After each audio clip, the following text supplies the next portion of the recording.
Hey, friend. Welcome back to the Created Worthy podcast.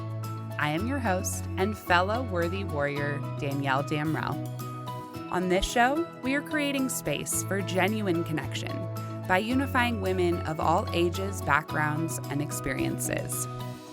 So grab your favorite drink and get ready to listen as we take a deep dive into our stories, making sure to honor and protect them in the process.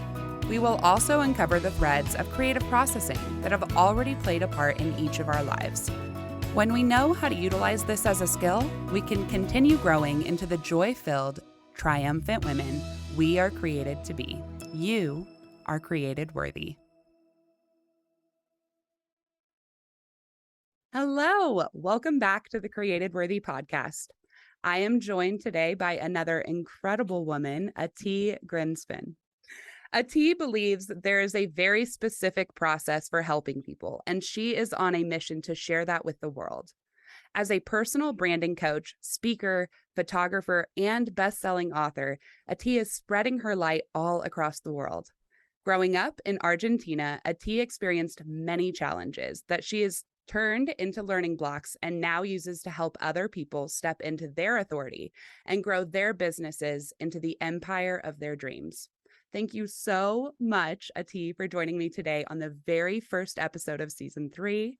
You have so much wisdom within you, and I can't wait to hear more about your story of how you became the inspiration that you are to so many of us today.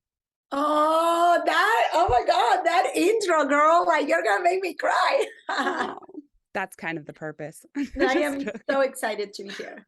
Yes. Oh my gosh. So I would love to just start with you taking us back to where you're from and what life looked like for you growing up.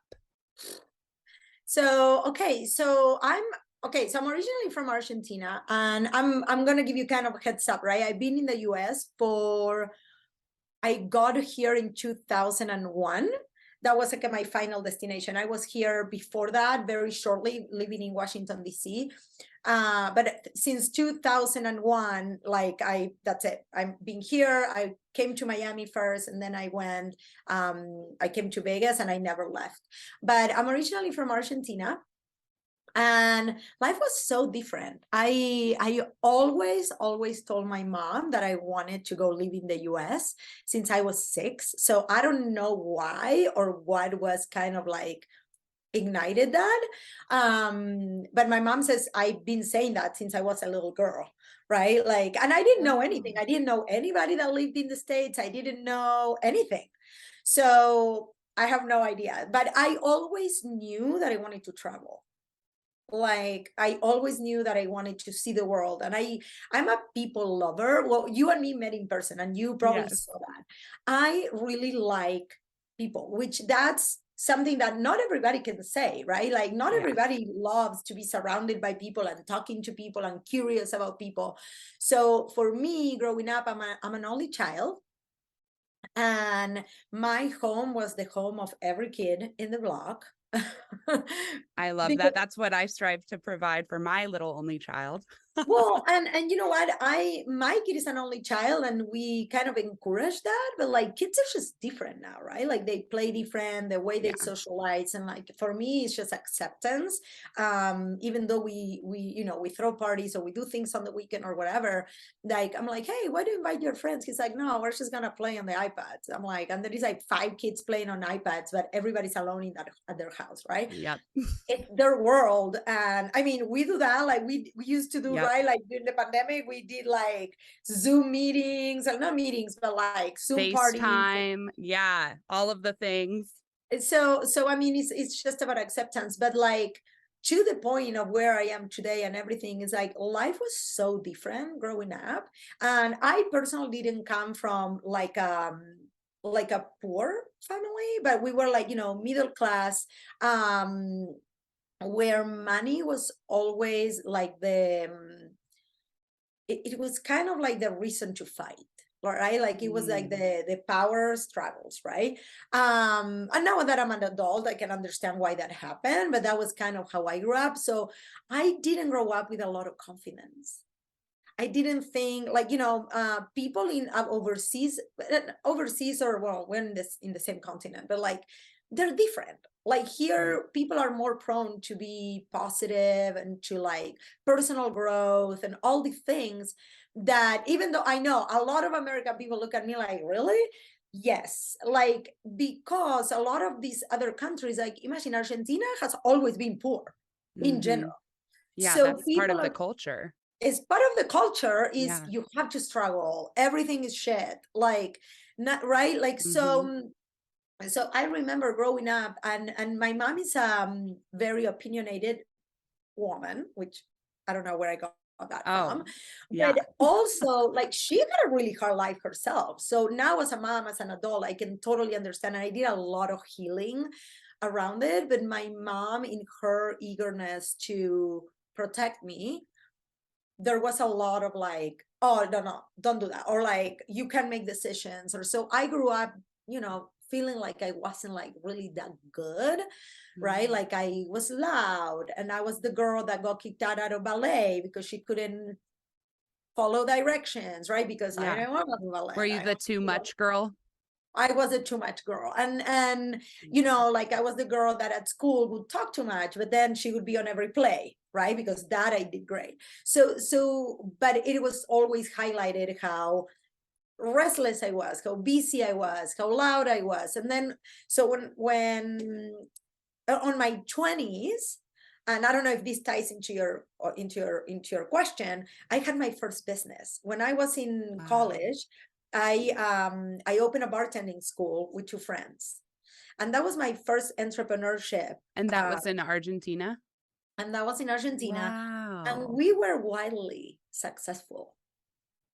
Like, yeah, so when people ask me like, I don't know how you do this, or like it's so easy for you, and I'm like, yeah, but I've kind of been doing this all my life.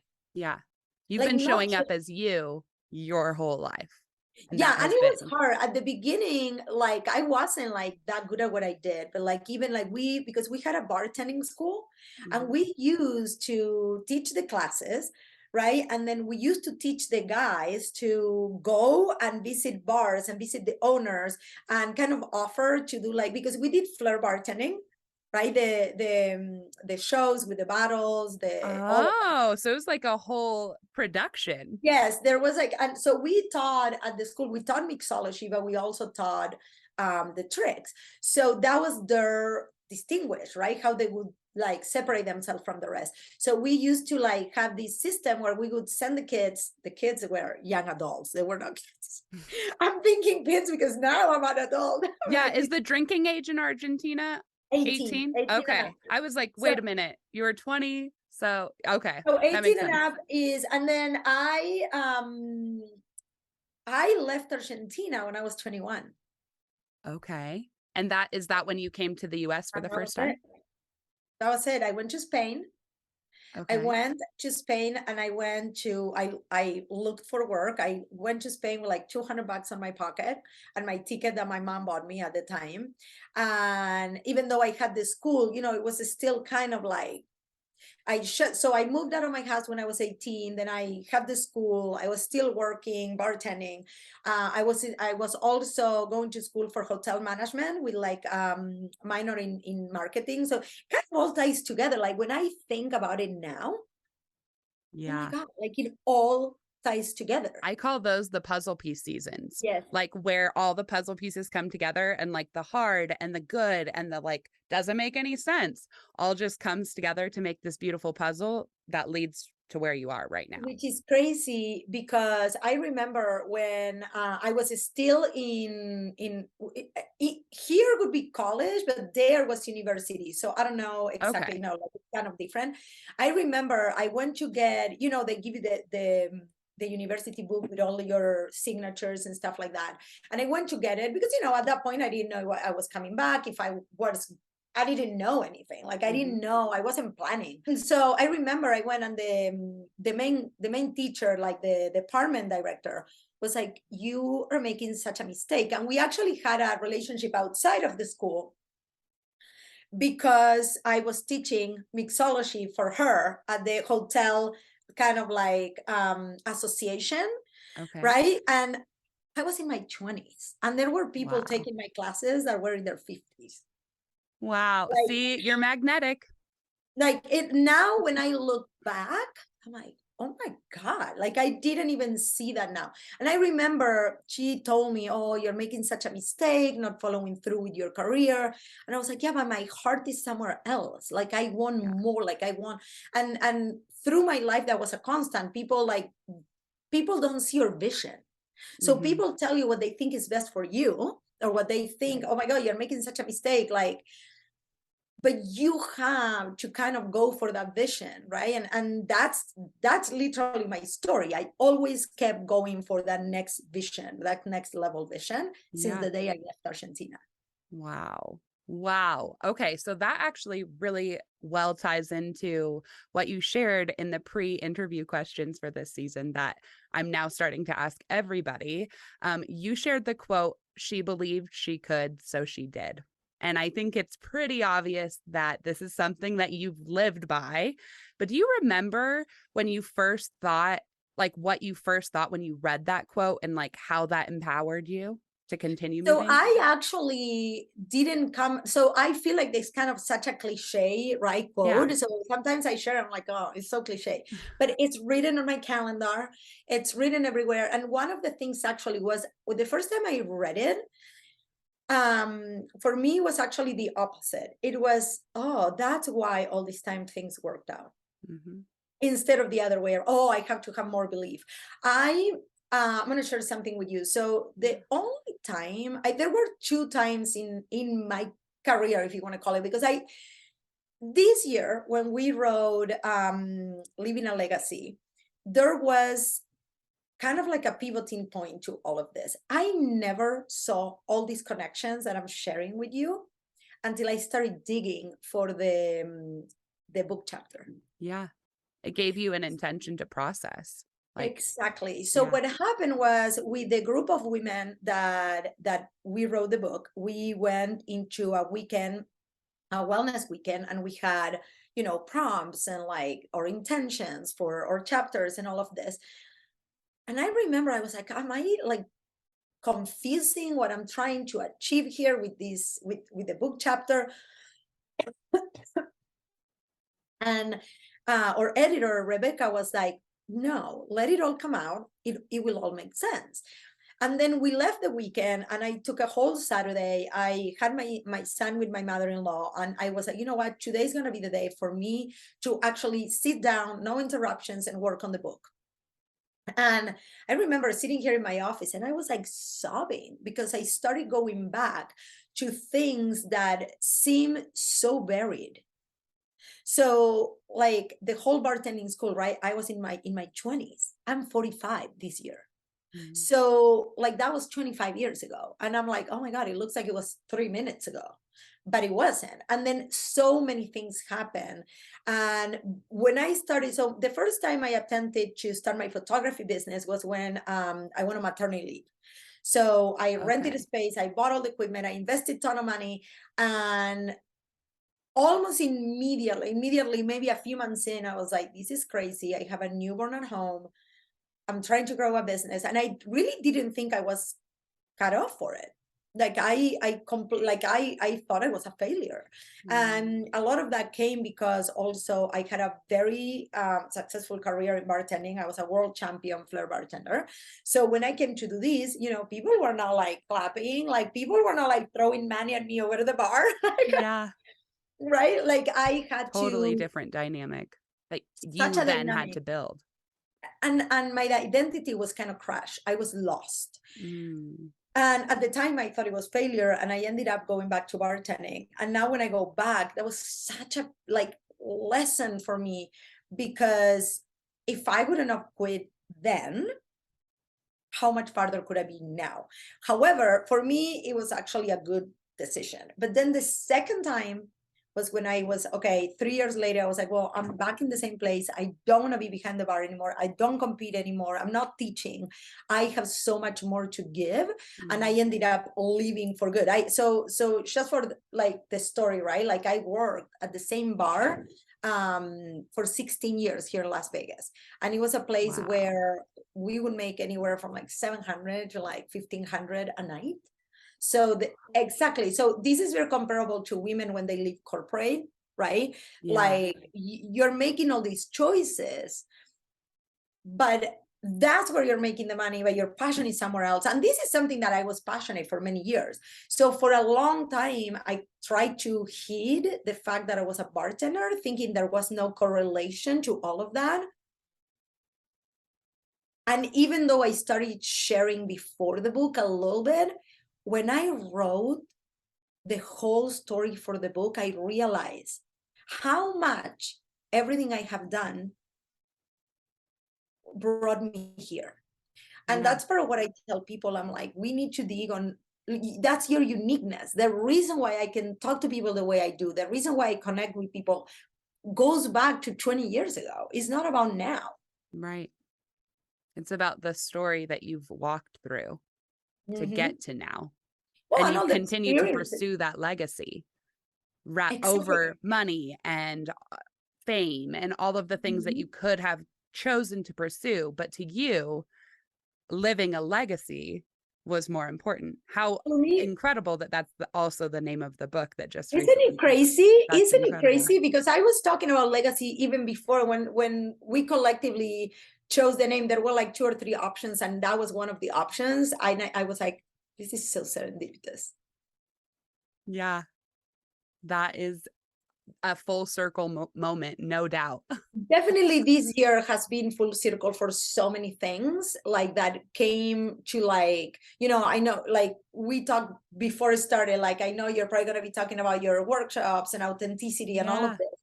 And I think that as women, especially as more and more women start businesses, authenticity is kind of the new black, right? Hmm. Like everybody talks about it. Everybody's like, oh, you got to be authentic. But the reality is that it comes down to our own belief on ourselves and how we start uncovering. And we realize that when we are being authentic, we attract and we magnetize and we attract the people that we want to be around with, surround ourselves Right. with.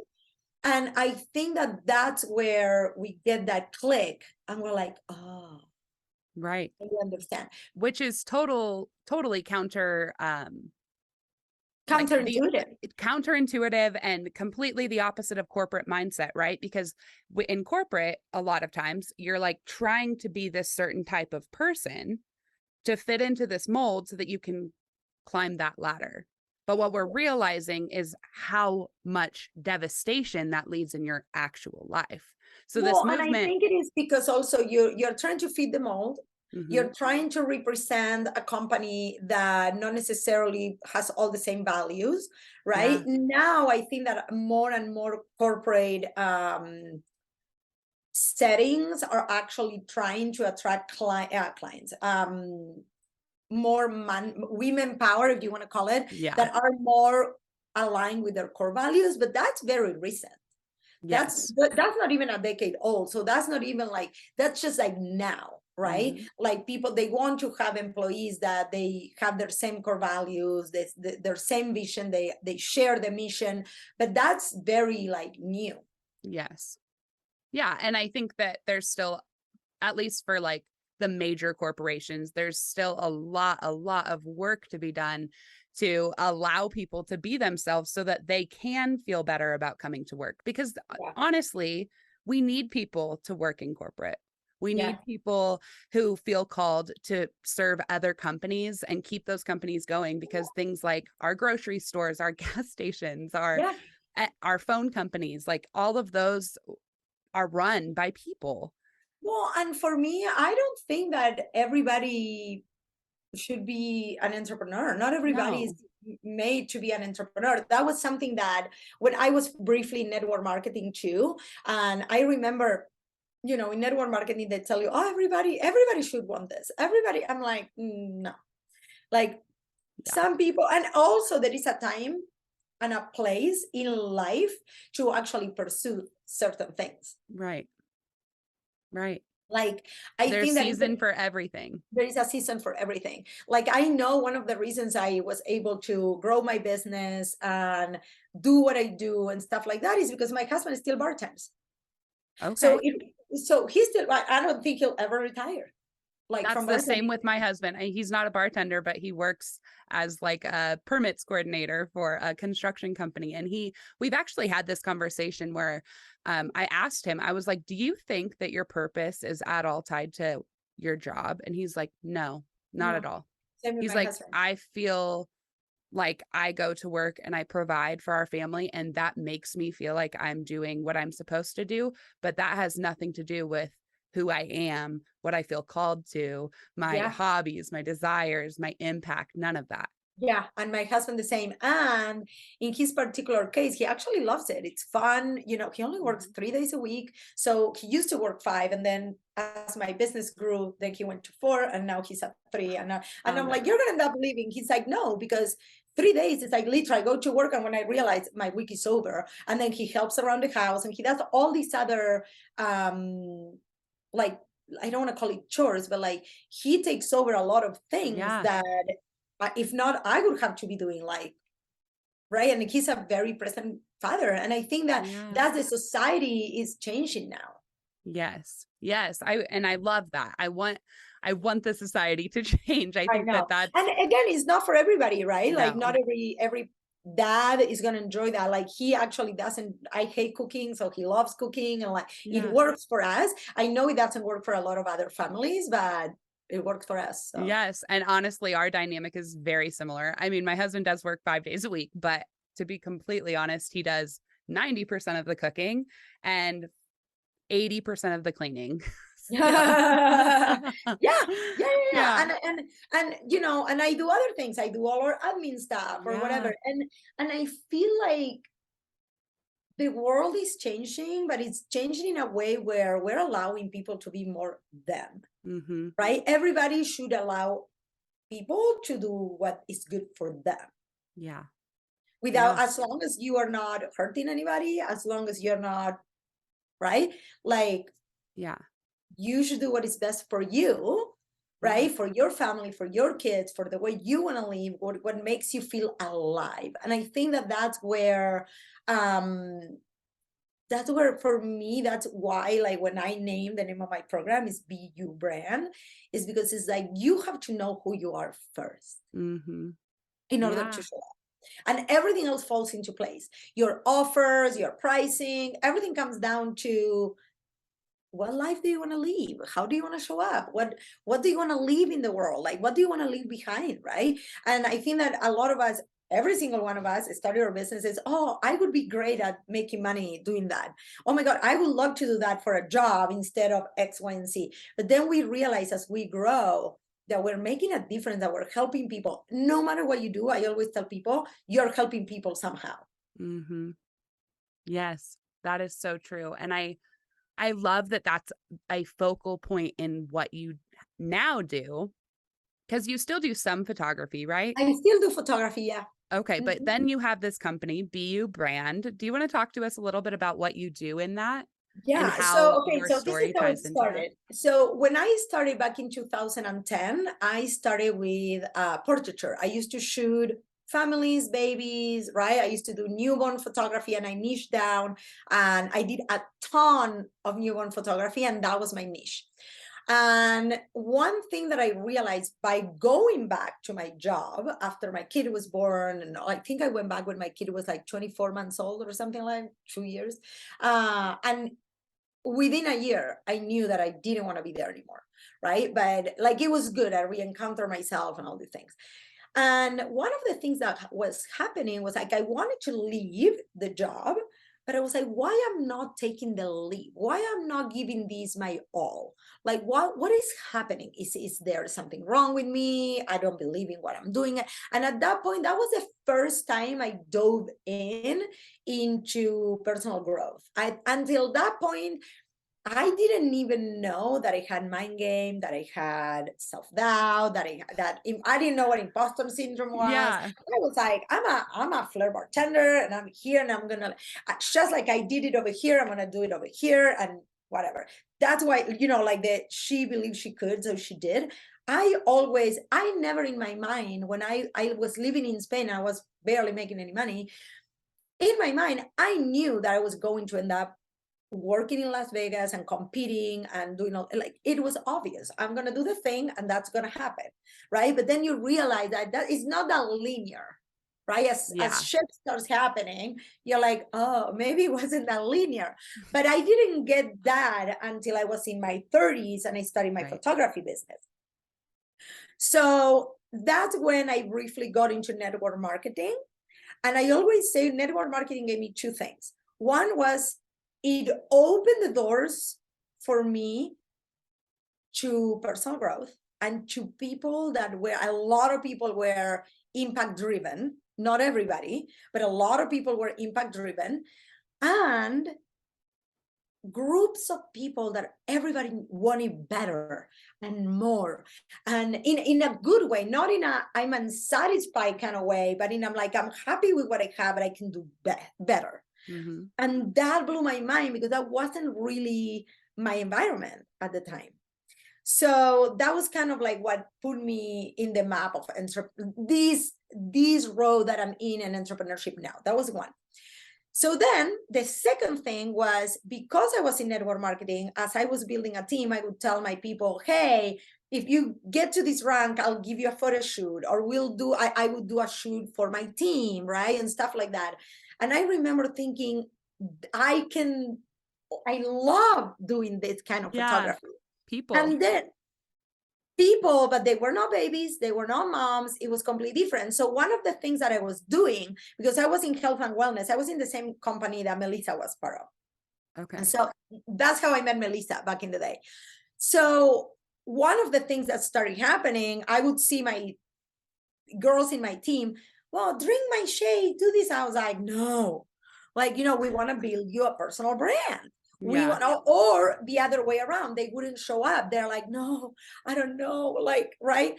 So that's how it all started, because I would help my team build their personal brands for our network marketing business. And as that kind of evolved, I was like, this is the reason why I'm not leaving my job, is because I wasn't really passionate as I am right now for like photographing babies or photographing families. There was a lot of friction in that kind of niche. I didn't love it. I didn't love the business part. I love the photography part, but the business part of that particular niche, I was like, if I have to deal with another pregnant mom with postpartum depression, because I had it, so I knew how they were feeling. They were impossible to please, because I was impossible to please when I had postpartum depression. Like, it had nothing to do with me and everything to do with what they were going through, right? So I was like, I don't want to do this. I don't have the passion for this. And then on the side was happening all this network marketing growth and creating brands for my team and stuff like that. And at some point, I really started thinking, and I was like, I don't think my future is in network marketing. And I created my first, it was a 12-week, 3 months personal branding course, and I launched it, and I had clients. I had one sale on my launch, but I had 2 sales on my launch, I think, and I had like about 5 people that joined. Like, most were from my network marketing company, and then the other 2 were paid clients. And I started with that, and then that moved to 6 months, and that ended up being what is BU Brand right now, which is 0 to hero. It's from, I always say, my client might have a ton of experience at what they do. I have one particular client that she's the perfect example, because she's a nutritionist, and she went to school, she has a degree, she has all these accolades and letters behind her name. But she didn't even know how to promote herself. So even though she was doing Instagram, she was doing all the things, right? She was like, well, I can help you lose weight, and I can help you do this, and I can help you. So people wasn't really hiring her, because they're like, well, can I just hire a personal trainer? Can I just hire an actually weight loss specialist? Can I? So when we started working together, the number one thing was, what do you love? What is your story? Right?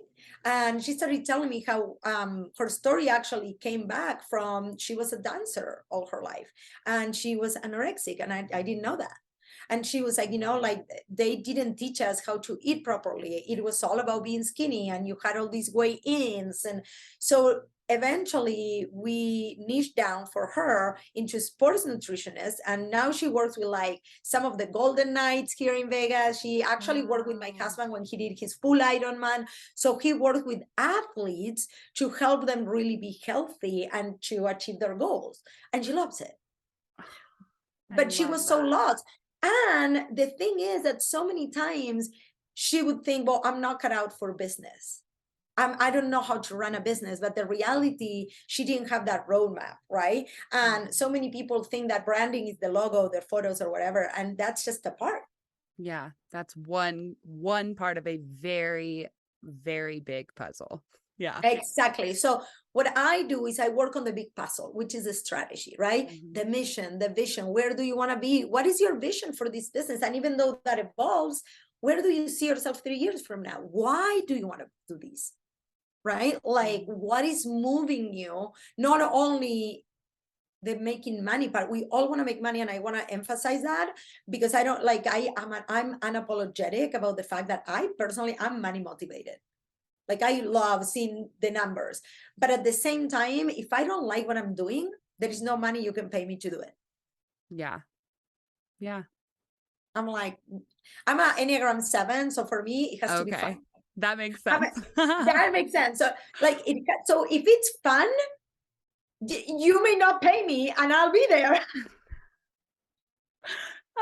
I love that though, because sometimes you have to do that, right? You want to do that. Sometimes the things that, like this podcast, you're not getting paid to be on this podcast, but you're here sharing your story. There is so many opportunities to do things where you can make a difference. They're going to give you visibility in your business, but at the same time, nothing is linear, right? Like, nothing is like, oh, I'll do this and you give me this and I'll do this. And it has to be a win-win, but there is different wins, especially. And I think women, we are more purpose-oriented than guys in general, just because of the role we have been playing in society all our forever, right? Guys, they, like your husband said, right? Like, guys, they feel like they are doing what they are supposed to be doing, what they are providing.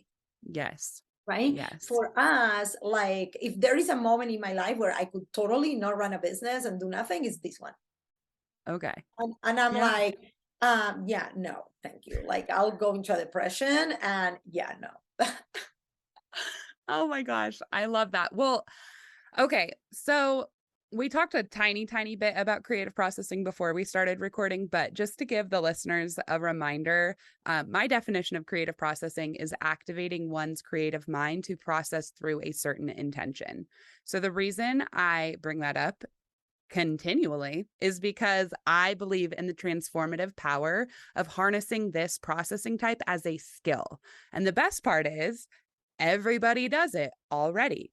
But when you know better, you do better, right? Like Maya Angelou, such an incredible source of wisdom. But that is something that I also asked in the pre-interview section. And you mentioned that running is your primary creative processing method. So can you give us a little peek into what that looks like for you?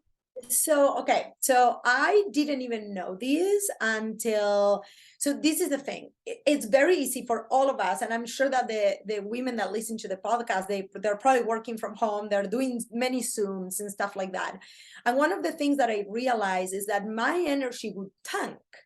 Right? Like, as I'm doing Zooms and I'm here sitting down, and sometimes I need to sit somewhere else because I love my office. My office is super cute, but then I'm feeling like I'm in a box. It doesn't matter how cute it is. Like, I felt like I was in a box. And then something that I started doing, for example, when I have today before the podcast, I actually think that I put it on my stories. I'm like, this is what I do in between calls. I put some music. I leave, even if it's going around the block and running a block, is because I feel like the endorphins get high, and then you can sit down and your mind is going. And I know a lot of people do breath work. Breath work is very similar, but for me, the act of actually moving my body and running, and I know that people think I might go and run for a long time, but like, if I need to like write an article, or when I'm creating content, for example, I create content on Fridays afternoon. That's my last thing of the week. I don't have nothing else to do later, right? Like, whatever. So what I do is, like, after my lunch, I go for like a brisk walk or like a run, and then I start creating my content. I love that. Because I can write and I can and sometimes that run is 5 minutes. I have a treadmill upstairs, and actually I've been trying to get one of those jumpy things and try it. So I have a Like the lot of little trampolines. people that swear for that. I have knee Yeah. problems, so I've been a little bit like scared cat about it. But I have found, even like in the morning, if I work out regularly, but if I don't have the time to actually fit in a full workout, I'll go for a run. From my kid goes to school by himself, so I'll walk, run. He has the scooter, and I run with him to school and come back. That's a 10-minute run. That's it. I love that. And Do my you? energy, my predisposition, the way I get so many ideas when I run. Mm-hmm. I am very well known for like being running and like recording stuff on Siri. Yes. Oh my Create voice gosh. memos. Yes. Melissa does that too. Oh, I didn't know that. And she'll like be on stories running. And I'm like, Yeah. I could not do that. But it's But because my brain processes when I'm running. And then recently I had an amazing experience. Like I did a half Ironman, and the running part, I got so high. Like I was like, I was in like a different dimension. It was just crazy. Like crazy. And the high lasted for about a day and a half. And then I went, wow. And then it tanked. oh my goodness. Like I felt like depression for like a Yeah. day. So. Oh my goodness. Well, so with creative processing specifically, just like taking that and using it as an example, do you think that just from your own personal experience, there would be an added benefit if you, and maybe you do this and you can clarify that, if you set a certain intention before you started running? And I'm sure, I think you kind of mentioned that with like sitting down to write or creating content. But if you're setting the intention of, I'm doing this act so that I get this Well, I thing do it completed. when I do content. One of the reasons is I think that as I critique my own content, right? Or like look at my videos or whatever, I'm like, if I'm sitting here and I'm using my phone and I'm sitting on my desk, I feel like sometimes it comes through like blah. But when I run before and I'm like, okay, what do I want my people to feel? Right. And I go on Mm, a run and I'm like, this, and it's almost like a gratitude run. yeah. Right. Because when I'm in a place of gratitude, not everything is about creating content that teaches people. It's how people perceive it, how people receive it. Right. Yes. So it's almost like that meditation, that intentions meditation. For me, it's all like running is the best way I found to actually do that. Because I also realized that when I self-sabotage, that's the first place that I go. I don't know why it is. Is the first thing that Mm, goes out of my calendar is exercising. I love that. You prioritize that. Well, no, when I self-sabotage, Oh, when you self-sabotage, that's the it's first thing that almost gets like out. that is the first thing that, oh, I don't have time. Like I get like really Oh, like, yes. I feel that and I'm completely. like, that's not true. I do have time, but like it's all excuses. So bringing running as part of my creative process has allowed me to like just go upstairs, run for 10 minutes, come back and have that And energy. have that I do it a energy. lot sometimes when again, back to back calls, and I'm like today I'm not feeling that. I'm feeling great.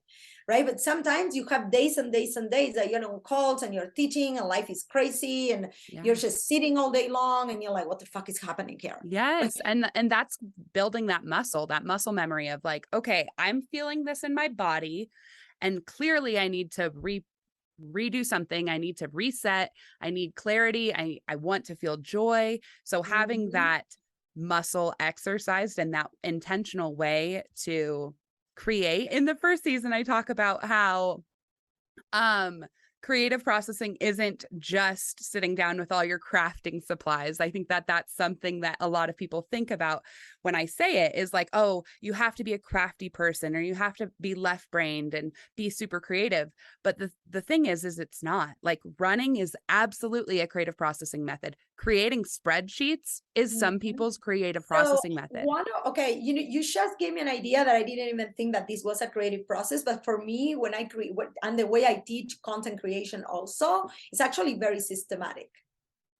And I tell people, like, first you want to drop all your ideas and you want to have all those titles. What are you going to talk about without writing or photos or videos? Like, first is that, like, idea dumping. And Get it then you're going out. to take a Brain break. mapping.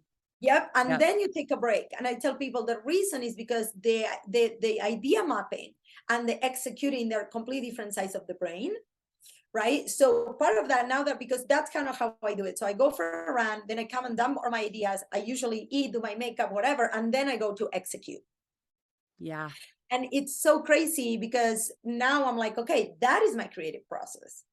But I didn't realize, even though I teach it, like, okay, it's very systemized. Yeah. And that is why we have these conversations. And I keep bringing it up because almost every person who I've interviewed on here has gotten to a point in the episode where they're like, oh my gosh, I I do have this. more. Yeah, I do this. I do this in a very different way than I was thinking I do. And then once you know better, you can do better. You can I harness love that that. as a skill. You can exercise that muscle. You can continue to fall back on it when you are feeling lost or feeling a block. And then you can get yourself into alignment again. This really reminds me of one thing when it comes to, like, on our personal growth, right? On our journey, is people are not doing better than anybody else. They just have Mm, better tools. yes. For me, actually taking those breaks to run, and actually last night, I think, was it last night? So, Halloween, we went out, and then, the whole trick or treating, the Monday night, like walking around. Then, I'm launching next week. So it's been extremely, like, busy.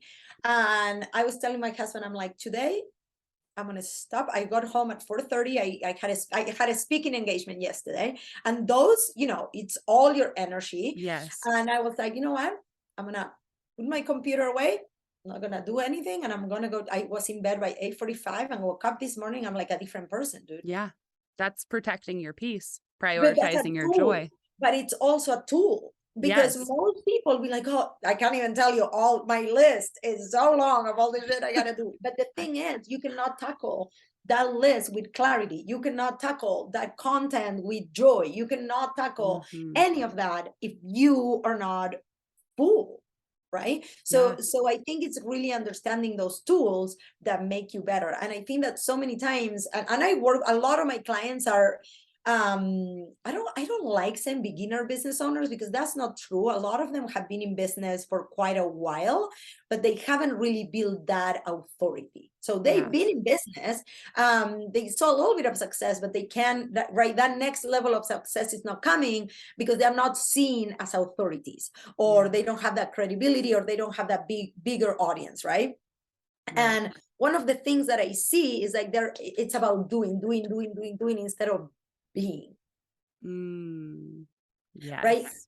Being the Yes. person that shows up, instead of, like, trying to show up everywhere, like throwing spaghetti at the wall, and like run yourself to the to Yeah. the to the floor. And even me, I did that at the beginning of my business. I realized really quick that that's not the Yeah. way.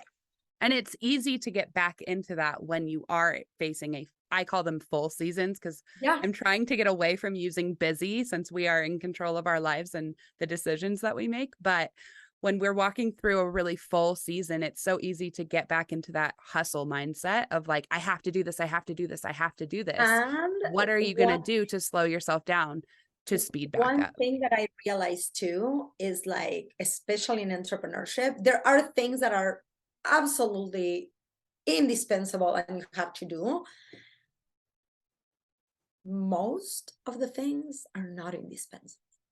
If you don't send that one email, it's not going to change your business. If you don't post, for, it's like, consistency obviously is important, but if you miss 2 days, it's okay.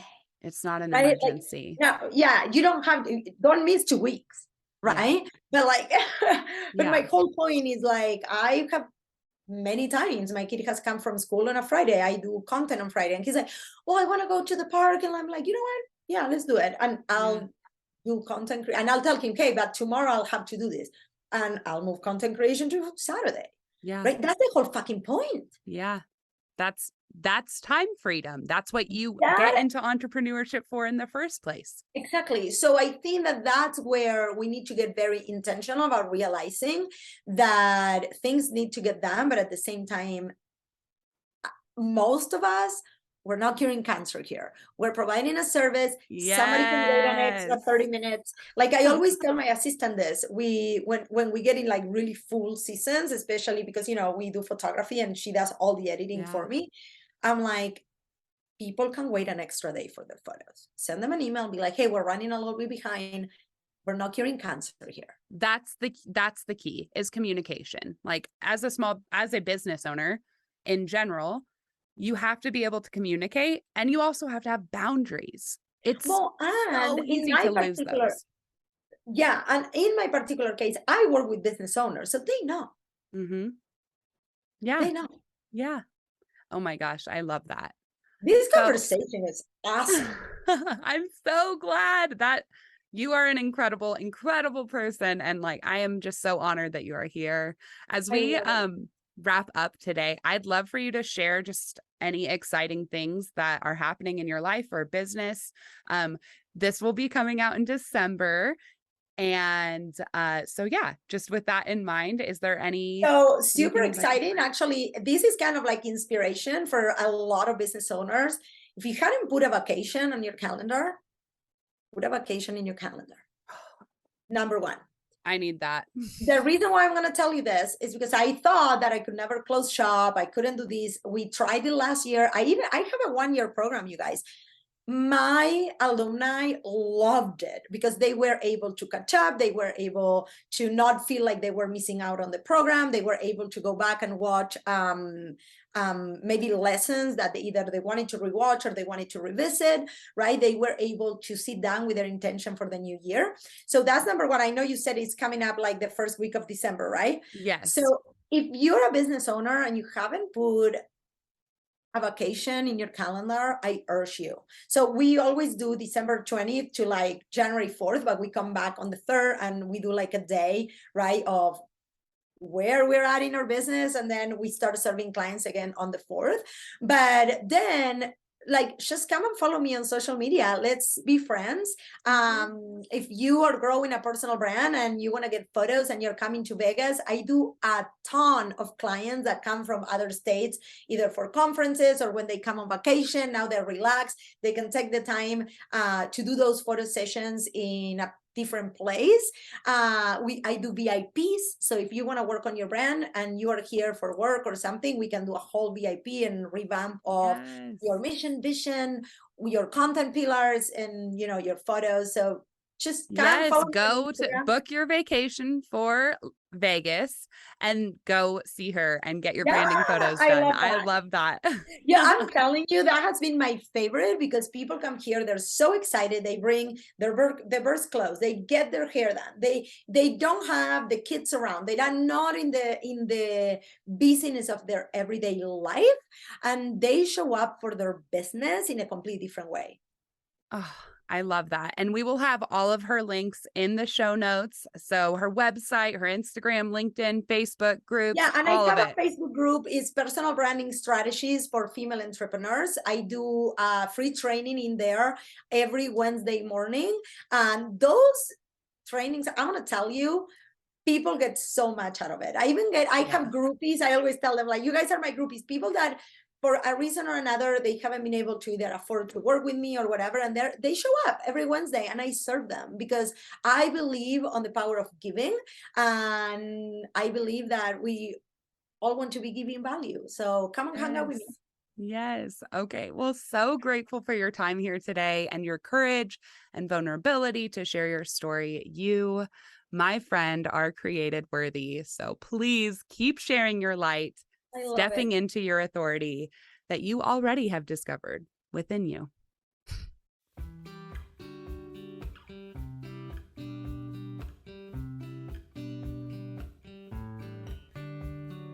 Thanks for tuning in to the Created Worthy podcast. If anything in today's show resonated with you, can you do me a huge favor and go leave a 5-star review?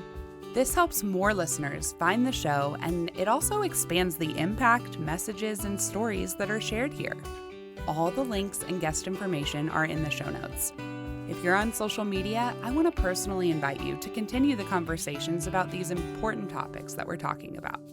You can find Created Worthy on both Instagram and Facebook by just typing in Created Worthy Podcast.